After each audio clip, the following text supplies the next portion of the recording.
ओम श्री गुरुदेवाय नमः। आज्ञा हे मोर प्रिय समस्त सुधीवृंद को कोटि कोटि प्रणाम। गत अध्याय आम आलोचना कले एकविंश पोर्टाल जे शरीर में बड़ देउल से अच्युत को सब बुझेले से चारि मठ चारि मेघ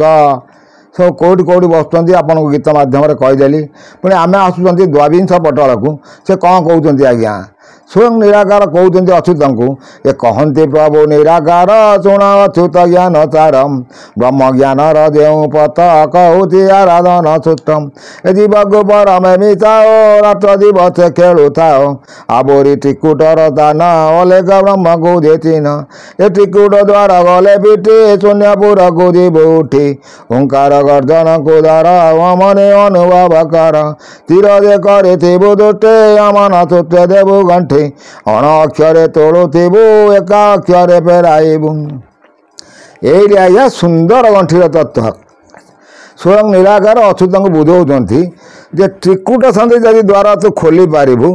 ताले तोर जीव को परम सहित मिसेकी फेरी पारिबू। देख 10टांग योग साधन मुझे पछपटे जो अच्छी शिर ताकू जीव को लेकिन उठेकी परमात्मा सहित मिसेकी फेरिया भारी कष्टकर किंतु एपटे जीव जब उठेवाई जी आपड़ ताले सब जप दरकार कारण मूलाधार चक्र जपिबे लिंग चक्र जपिबे नाभि चक्र जपिबे हृदय चक्र जपिबे कंठ चक्र जपिबे पुणी त्रिकुट संजय ललाट चक्र आदि माता निराकार ताकू जप करेंगे ये मैंने जब समस्त संतुष्ट हो जाती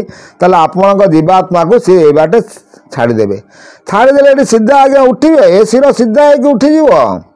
आप आखि बुझिक अनेला माटे सांगे सांगे ब्रह्म दर्शन कर पुणी फेरी आसवे जीवात्मा किंतु भारी कष्ट से कोटि कोटि जप दरकार आज्ञा जप ना से छाड़बनी कारण ना माँ जमती माँ गोटे क्षीर खायापी माँ को पिला जमती अझट कले से क्षीर दिए से जो पुओ ताको अझट कर सब जपुव जपुव जपुव से आस्ते आस्ते आस्ते आस्ते पवन को से छाड़ समस्ते बहुत प्रश्न करते केमती उठा अण कमी कौन तोड़ आया जदि आपण बामन आस बंद कर दक्षिण बुटा उठेले आस्ते आस्ते पवन उठी एठिक आसो पुणी से फेरी आसो आ कौन ऊपर को जीव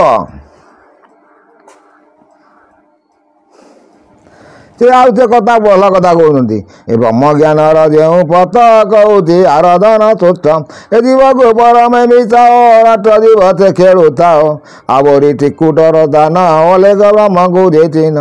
ये टिकुट द्वारा गले फुटी पिटी शून्य पर को जीव उठी ओंकार गर्जन को द्वारा मने अनुभव कर तीर दे करे दुष्टे अमन सूत्रे देवु गंठी अण अक्षरे तोड़ुबू एका अक्षरे फेराइबू अलेख एकाक्षर प्रभु तीन दर्शन करू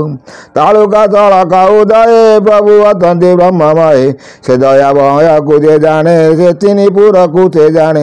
जोग न करी जीव द्वारे जाइन खट निरंतरे जोगी पुरुष निज घटे तीन तू अनुभव बाटे जीवर गति अनुभव भाविले भक्ति बोलाइब अनुभव कर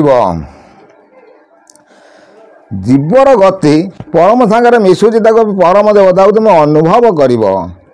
से अनुभव सब आस अण अक्षर तोड़ुबू एका अक्षर फेरबू दक्षिणायन आप टेलिकी ने चंद्रायन फेरइबे से आपन को ब्रह्म दर्शन मार्ग आउ से भल कथा कहते जोग न करी जीव द्वारे जणी न खट निरंतरे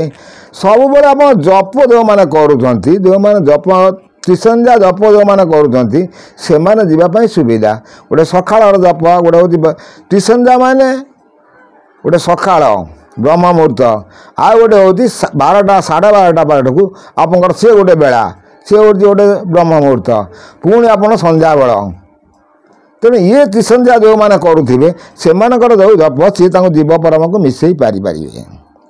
जोगी पुरुष निज घटे चिन्ह तू अनुभव बाटे जीवर गति अनुभव भाविले भक्त बोलाइब रूप रूप से नुहंती सूर्य अंगरे विहरती से अणाकार ब्रह्म ज्योति अवर्ण चिन्ह मूर्ति तेणु से सूर्य अंगरे विहार करती आपड़ जिते जप करेंगे जहाँ करेंगे ठाकुर पूजा जो मैंने करुँच से सब दक्षिणायन पूजा कले ठीक आप गोटे ब्रह्म मुहूर्त आप उठिले ବ୍ରହ୍ମ ମୁହୂର୍ତ୍ତରେ ଆପଣଙ୍କର ଚନ୍ଦ୍ରାୟଣ ଚାଲୁଛି, ସେବେଳେ ଆପଣ ଠାକୁର ପୂଜା କଲେ କିଛି ଲାଭ ନୁହଁ, ସେ ବ୍ରହ୍ମ ମୁହୂର୍ତ୍ତରେ କିଛି ମହତ୍ତ୍ୱ ରହିଲାନି। ଯଦି ସେ ବେଳରେ ଆପଣ ଦକ୍ଷିଣାୟନ କରିକି ପବନକୁ ରଖିକି ପୂଜା କରିବେ, ପୂଜା ଯେତେ ସମୟ କରିବେ ସେତେ ସମୟ ପର୍ଯ୍ୟନ୍ତ ଦକ୍ଷିଣାୟନ ଆପଣ ଚାଲିବା ଦରକାର। ଘଣ୍ଟାଏ ଆପଣଙ୍କର ପୂଜା ଲାଗୁଛି, ଘଣ୍ଟାଟା ବି ଚନ୍ଦ୍ରାୟଣ ସୂର୍ଯ୍ୟାୟନ ଚାଲିବା ଦରକାର। 2 ଘଣ୍ଟା ଲାଗୁଛି, 2 ଘଣ୍ଟା ସୂର୍ଯ୍ୟାୟନ ଚାଲିବା ଦରକାର। କିନ୍ତୁ ଏତକ କରିବା ଭାରି କଷ୍ଟ। ଯିଏ ସେ ପବନକୁ ରୋକିପାରୁଥିବ, ହଁ ଆପଣ ମୋତେ କହିବେ ମୁଁ ତ ମୋର ଏଇ ଠାକୁରଙ୍କ ପୂଜା କଲାବେଳେ ଶାଳଗ୍ରାମ ଗାଧେଇଲା ବେଳେ ମୋତେ ମିନିମମ୍ 1 ଘଣ୍ଟା ଲାଗିବ। ଆଉ ସେ 1 ଘଣ୍ଟା ହିଁ ସୂର୍ଯ୍ୟାୟନ ଚାଲିବ, ଚନ୍ଦ୍ରାୟଣ କେବେ ବି ଆସିବନି, ଫେରିବନି ଚନ୍ଦ୍ରାୟଣକୁ।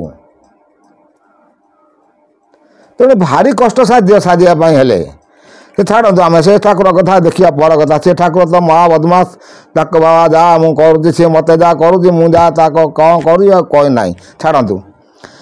ଆଉ ସେ କ'ଣ କହୁଛନ୍ତି, ରୂପ ରୂପ ସେ ନୁହନ୍ତି ସୂର୍ଯ୍ୟ ଅଙ୍ଗରେ ବିହରନ୍ତି, ସେ ଅଣାକାର ବ୍ରହ୍ମଜ୍ୟୋତି ଅବର୍ଣ୍ଣ ଚିହ୍ନ ମୂରତି, ସାଜିଲେ ଚିଦରେ ପ୍ରକଟ ଅଣସାଧନେ ପାଇବେଟ, ଏବେ ତୁ ଶୁଣ ଚିଦପଥ ଯାହାର ନାହିଁ ଆଦି ଅନ୍ତ, ଏକ କରଣେ ଯେଉ ଥାଏ ସମତା ସମତ ଦେଖଇ, ଇନ୍ଦ୍ରିୟ ସେ ଭାଗରେ ଥୟ ତାହାର ସବୁ ହୁଏ ଜୟ, ମୂଳ କମଳ ଚାପି ଦିଅରେ ରହି ଅମନ ତୁଟରେ, ବିନ୍ଦୁକୁ ବନ୍ଧରେ ଆଘାଟ ରୁଦ କମଳ କଣ୍ଠ ତଟ, ବସିଣ ପଦ୍ମାସନରେ ବଦନ ଲକ୍ଷ ଲକ୍ଷ କରେ। ସେ କ'ଣ କହୁଛନ୍ତି ଯେ ମୂଳ କମଳ ଚାପିକି ଧରିକି ଆପଣ ବସିଲେ, ପଦ୍ମାସନ ବସିଲେ, ହୁଏତ ପଦ୍ମାସନ ବସନ୍ତୁ, ସିଂହାସନରେ ବସନ୍ତୁ, କିନ୍ତୁ ମୂଳ କମଳ ଚାପିକି ରହିବ, ଚପା ହେଇକି ରହିଥିବ, ଲଲାଟ ମାନେ କଣ୍ଠ ଚକ୍ର ହୃଦୟ ଚକ୍ର ଦେଇକି ପବନ ଆପଣ ଟେକି ଟେକି ଟେକି ଟେକି ଆସିକି ଜପ କରିବେ। ଭଜନ ଲକ୍ଷ ଲକ୍ଷ ଜପ କରେ। ଦେଖନ୍ତୁ ଆଜ୍ଞା, ଏ ମନ ନିବେଚିୟ ମନେ ରହି ନ ଥାଇ ଶୂନ୍ୟ ଧାନେ, ଏ ଧୀର ସମୀର ବନ୍ଦୀ ବନ୍ଧ ଧାରି ନ ଥାଇ ସେ ନିର୍ଭେଦମ, ଅଟଳ ବିନ୍ଦୁ ରହିଥାଇ ନିଜ ବଂଶରେ ସେଉ ହୋଇ, ସେଇଠି ଆଜ୍ଞା ଏ ଯେଉଁ କର୍ମ ଯିଏ କରିବ ତାର ବିନ୍ଦୁ ଅଟଳ ରହିବ, ତାପରେ ସେ ନିଜ ବଂଶରେ ନିଜେ ହିଁ ସେ ଜନ୍ମ ହେବ। ସେ ଚାହିଁଲେ ସେ ତା ନିଜ ବଂଶରେ ନିଜେ ସେ ଦେହ ଛାଡ଼ିବ, ପୁଣି ତା ନିଜ ବଂଶରେ ସେ ଆସି ଜନ୍ମ ହେବ। ଭଲ କଥା ସେ କହୁଛନ୍ତି, ସମତ ସେ ଅଟଳ ବିନ୍ଦୁ ରହିଥାଇ ନିଜ ବଂଶରେ ସେ ହୁଆଇ, ସମସ୍ତ ମାୟାକୁ ଜିଣାଇ ସେ ବ୍ରହ୍ମ ପର ସେ ହୁଆଇ, ମାୟା ଦେବୀଙ୍କ ଦୟା ହେଲେ ଚିଦ ପ୍ରାପ୍ତ ହୁଏ ଭଲାଇ, କହିଲି ତୋତେ ଏତେ ବେଦ ଏ ମନ୍ଦ କାର୍ଯ୍ୟ ବନ୍ତି ସିଧମ, ଯେ ବନ୍ଧ ବାନ୍ଧେ ବିନ୍ଦୁ ଟାଣି ସିଦ୍ଧଙ୍କ ମଧ୍ୟ ତାକୁ ଗଣି, ଏ ମାତା ବର ଯେ ସିଦ୍ଧ ହୋଇ ମାୟା ଭଣ୍ଡାର ସମ୍ପଦାଇ, ମାୟାରେ ପଡ଼ି ବୋଳ ହୋଇ ବିଅର୍ଥେ ବିନ୍ଦୁ ଯେ ନାଶ। ଏଇଠି ଆଜ୍ଞା ସେ ଭଲ କଥା କହୁଛନ୍ତି, ଯେଉଁମାନେ ବିନ୍ଦୁ ନାଶ କରୁଛନ୍ତି ସେମାନେ ମାୟା ପଟଳରେ ପଡ଼ିଗଲେ। ତେଣୁ ସେ କ'ଣ କହୁଛନ୍ତି, ଏ ମାୟାରେ ପଡ଼ି ବୋଳ ହୋଇ ବିଅର୍ଥେ ଯେ ବିନ୍ଦୁ ନାଶଇ, ହତ୍ୟାର କାରେଣୀଟି ସେଇ ତା ଅଙ୍ଗ ପବିତ୍ର ନୁହଇ, ବ୍ରହ୍ମକୁ ନାଶ କଲା ଯହୁଁ ଲଭିଲା ବ୍ରହ୍ମ ହତ୍ୟା ସେଉ, ଏ ଯେ ଭାଗ୍ୟ ସାଧି ସିଦ୍ଧି କରେ ସେ କେବେ ମାୟାରୁ ନ ତରେ, ପ୍ରଭୁଙ୍କୁ ପାଇବ ସେ କାହିଁ ଅତି କାହୁଁ ଅତି କହନ୍ତି ମହାବାହୁ। ଯେଉଁ ଲୋକ ବ୍ୟର୍ଥରେ ବିନ୍ଦୁ ନାଶ କଲା ସେ ବ୍ରହ୍ମ ହତ୍ୟା ଦୋଷରେ ସାବ୍ୟସ୍ତ ହେଲା, ତେଣୁ ସିଏ ବ୍ରହ୍ମକୁ ଦର୍ଶନ କରିବା କଷ୍ଟ ହେବ। ଭଲ ଭଲ ତଥ୍ୟ ମୁଁ ଆପଣମାନଙ୍କୁ କହି ଆସୁଛି। ଆଉ ସେ କ'ଣ କହୁଛନ୍ତି, ଜାମନ ଆୟତେ ନର ଏ ମାତା ପର ଯେ ସିଦ୍ଧ ରହି, ଜୀବକୁ ପରମେ ମିଶାଇ ଜାଗିବ ଜ୍ୟୋତି ରୂପ ଚାହିଁ, ଏ ତ୍ରିକୁଟେ ଥିବ ରୁଦ୍ର ଦୃଷ୍ଟି ମାତାଙ୍କ ପାଶେ ଯିବ ଉଠି, ପିତା ଅଙ୍ଗରେ ମିଶି ଯାଇ ଓଲଟ ପାଲଟ ଫେରାଇ, ନାମ ବେଦଟି ଟୁଳ ଶୂନ୍ୟ ଶିଶୁ ବେଦଟି ଏଇ ଚିହ୍ନ, ମାତାକୁ ମାଆକୁ ତେଣୁ ମୁଁ ଆପଣମାନଙ୍କୁ କହି ଆସିଛି, ମାତା ସେବିନ ପୁତ୍ର ପିତା ବାସ ଯିବୁ, ତେବେ ତୁ ପୁତ୍ର ଅଜା ମର ବୁଲାଇବୁ। ମାଆକୁ ସେବା କଲେ, ମା ମାନେ ସେ ହେଉଛନ୍ତି ଆଦିଶକ୍ତି। ତେଣୁ ହଂ କ୍ଷଂ ଯେଉଁ 2ଟି ଅକ୍ଷର ବସୁଛି ସେଥିରେ କ୍ଷ ଅକ୍ଷରଟି ହ ଅକ୍ଷରଟି ହେଉଛି ପରମ, କ୍ଷ ଅକ୍ଷରଟି ହେଉଛି ଆଦିଶକ୍ତି, ଆଦିମାତା। ତେଣୁ ଆଦିମାତାକୁ ସନ୍ତୁଷ୍ଟ କରିବା ପାଇଁ ହେଲେ ଏକମାତ୍ର ତାର ସବୁ ଫର୍ମୁଲା ହେଉଛି ଗାୟତ୍ରୀ ମନ୍ତ୍ର।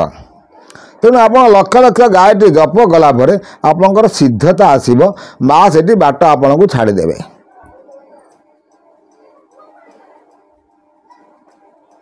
तेणु ये सब बहुत तथ्य अच्छी आज्ञा आउ थे कौन कहते आज्ञा से माता छाड़देला पिता अंगरे मिचे जाई ओलट पालट बेराई ए नाम वेदटी ठूल शून्य शिशु वेदटी यही चिन्ह नाम वेदटी ठूल शून्य से शून्य पुरुष अच्छी से जो आप जापारे शिशुम्ना नाड़ी में आप चलीगले तापर जो ओलट पालट हो गले से आप शिशु वेद आउ से भल कथा कहते त्रिकूट संधि ऊर्ध्व दृष्टि थी आज प्राणी या भाव चिन्ह ए चिद पुरुष अटे से प्रभु विश्वास टे सर्वदा ए दे थाई चारि जुगरे से जाए आय रे भेयक मिसाई तू यही धर्मे रह बाबू अंतिम पाइबू शून्य भीबू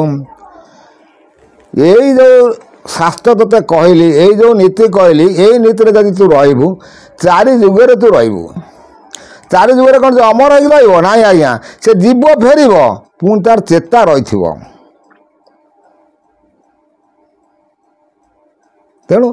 सुंदर सुंदर तथ्य मुझे आपण दे आसूँ मोर ये चैनल माध्यम जो मैंने नुआ होगी आसुवे से मैंने सब्सक्राइब करी बेल आइकन मारे जहाँ मु अपलोड करी आपण पाखे से आराम पहुँच पार एतक रोज आज्ञा पुणी नेक्स्ट अध्याय से कौन कहते आम पुणी आलोचना करवा।